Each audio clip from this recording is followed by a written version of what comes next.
السلام عليكم ورحمة الله وبركاته. أهلا بكم حبايبي. النهاردة عايزة أحكي لكم حكاية عن مشمش والفار. مشمش دون قط عندنا في البيت، مربيينه في البيت.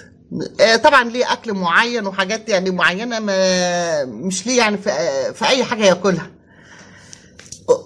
النهاردة بصيت لقيت وأنا قاعدة في قلب الشقة، لقيت فار دخل لي من البلكونة.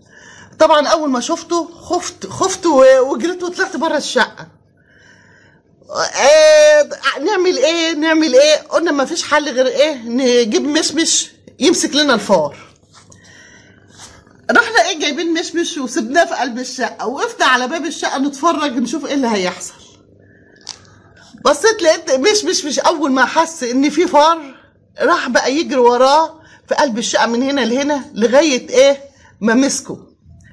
لما مسك الفار شفنا منظر عمل ممشمش مع الفار، يعني منظر صراحة جميل جدا عجبني، واني انا قرفانة من الفار وخايفة منه، بس عجبني منظر مشمش. راح ماسك الفار وقعد يضرب فيه زي اللي بيضرب ملاكمة مع الفار. المهم رحنا قلنا لا لازم نصور المنظر دوت.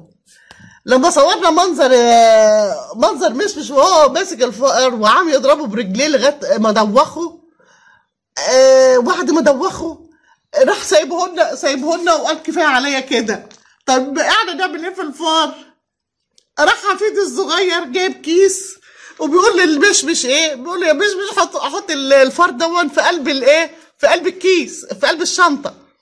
قعدنا نضحك. طب مش هيعرف يمسك الكيس ويحط الفار؟ الصراحه الكل قرفان وخايف من الفار، حتى لما هم مدروخ وفي الارض وبرضه خايفين منه. بس منظر حفيده وهو بيقول له خد الكيس حط الفار فيه ده، وقعدنا نضحك على المنظر ده. وقلت لا لازم افرجكم على الفيديو دوت. تيجوا بقى نشوفه مع بعض كده، نشوف حكاية مشمش مع الفار.